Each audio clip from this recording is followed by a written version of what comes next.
What's up, guys? Decided to give you guys like a short update on the car, the intro to the next update on the car. I got tons of videos that I recorded, but I just haven't uploaded it or done anything with that, so I'm making this intro. And the next few clips you should see is the update on the turbo build. And I actually got a surprise. You can see the wheels are different, but I'll show more in the next two videos, so we'll see. Well, I'm starting to drill some of the holes for the battery hold down. Drill two, and then I have that riv nut kit to put riv nuts in there so I can put screws and not just having the sheet metal. So I drilled 3 of the 4 holes because this one is too close to where one of the seams meet up. So I drilled them and then put the riv nuts so I can have threads on the corners. So 3 should be enough. Now I gotta do some of the fuel pressure regulator stuff. So right now I have the fuel pressure regulator mounted, and it just barely cleared from where I mounted. I might like ground down like the bottom of this just in case, but you can see like up close it's not touching. It's close to, but it's not. As you can see from this angle too, how close it is. Like with it mounted down, it's close, but it doesn't touch. So that's perfect. It's in a decent location, and now I can, once I get the rest of the fuel on parts, I can run the return instead of it going up by here where the turbo downpipe is.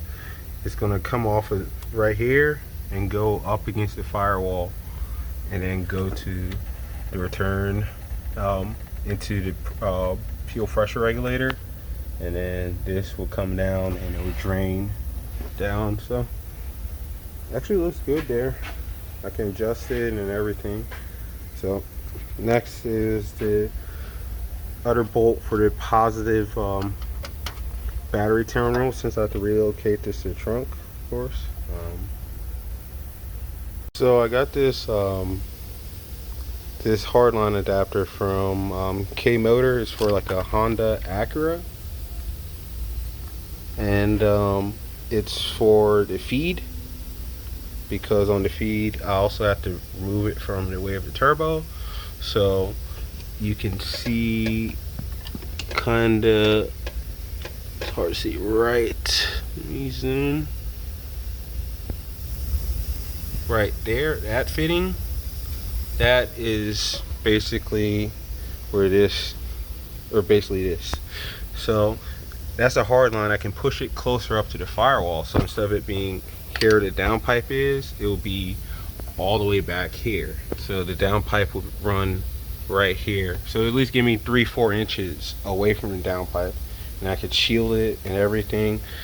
And yeah, it's, I bought an AN690 that will come off of here and go up here to the firewall. So I'm putting everything against the firewall, sleeving it and keeping it away from all the heat, because that's the only downside of having like a front facing turbo on these cars, is if it's sideways how some people do it, the worst thing you have to worry about is like the coolant lines. When it's front facing like how I wanted it, you kind of worry about the coolant lines too, but it's mainly everything back down in that hole you can see right there, because that's where it goes. So I have to like pull this harness and everything up out the way and shield it, and you can see there's space down there for the 3-inch downpipe. So you can kind of see I made it 2 holes for the new positive terminal, because I have to make that. But you can kind of see with the battery tray out the way, there's a lot of room, or a decent amount of room for the turbo. The other intake pipe comes over more, so there's even more room, but you can see it would sit right there and point down that hole. That's where the downpipe is gonna run. So I'm up at work right now, and I have the spare motor on the stand. I'm getting it ready. I got the valve covers off. I got to clean those. They're in the parts washer right over there. But right now I have the oil pan off. There goes the old oil pan, and this is the oil pan with the drain bung that I got to put on. So just got to clean it up. You can kind of see. I'm gonna do the rear main seal too. I have a spare one I cleaned up and put a new seal in, so I just swap it and put a new RTV on there. But yeah, you can see the insides are so clean. You can see the stock rod. Bottom of the piston's a little bit dirty, but other than that, it's a clean motor. None of the rod caps have like any noticeable play or anything, so like it's perfect motor for boost. So let me clean this up and get it ready. So got a little bit more progress done. Swapped the spare oil pan on, and then that has an oil drain, and then I did the rear main seal along with resealing the upper pan. So yeah, I bought this plug for an AN10 so that I can plug it for now, because when I initially start the engine it's going to be NA. So also I'm waiting for the pickup gasket, because you have to take the pickup off on these engines to get the pan off, the upper pan. So I'm wait for that. It's coming Friday. I ordered it through work, and then I'm gonna reseal the lower pan and then flip it back over and finish the valve cover gaskets and timing belt, and then this thing be essentially ready for some boost. So I have the fuel line all done on the feed side there, and it runs under the intake manifold and back all the way here instead of like up here. And you can actually see now there's a lot of space clearing up. I have a different coolant line for this that goes up sooner, and to fix that. But anyways, so now you can see downpipe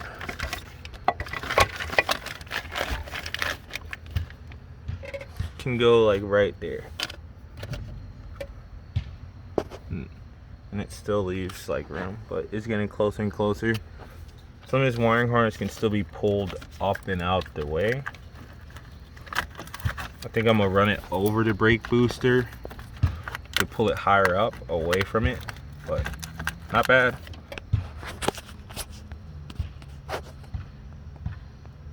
This is what I got set up for return. There's this weird line on these Tiburons that I guess is an extra pickup from somewhere in the tank, and it used to connect to where the return went. It would like pull suction off the return and then pull fuel into the bucket. But right now I just got this dumping into the bucket, and I got that capped off just in case, maybe if anything, if I have any fuel like starvation issues when the fuel gets low, I can put an inline pump that would suck up fuel and pump it into here. Okay, the battery is loosely fitted in there. Still gotta get an inline fuse, and the hole down that's meant for this is too tall, so I'll make brackets that like hook onto it, and I can use these nuts or these studs and put the nuts on there to hold it. But anyways, I got the power probe and everything. Oh, you can see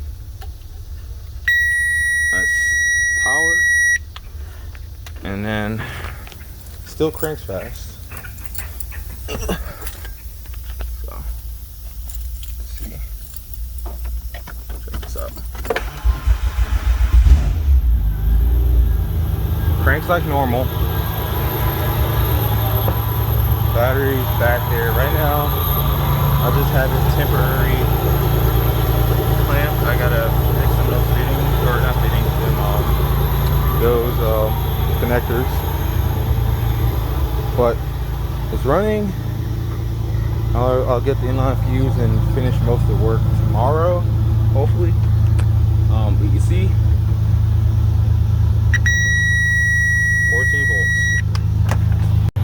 it's official, the battery's relocated to the trunk.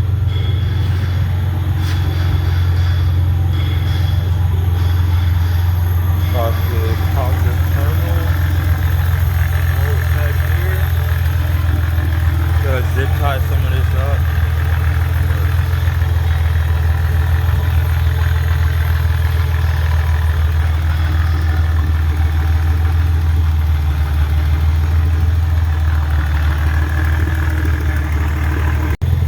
Gotta zip tie some of that up.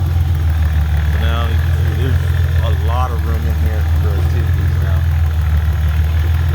And then the other intake goes further over, so there's even more space for a turbo to sit right here and the downpipe to go down that hole.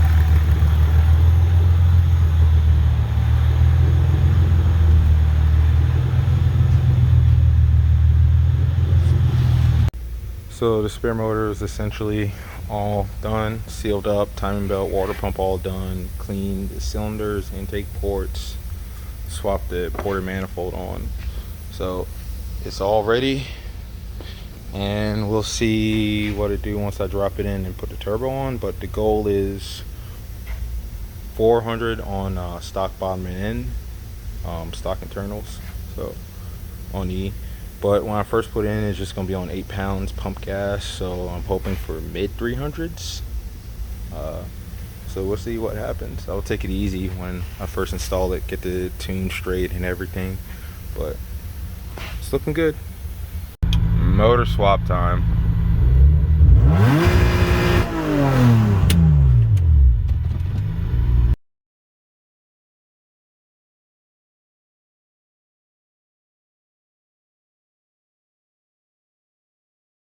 Well, the motor's in and running. I wasn't able to record like all of it, but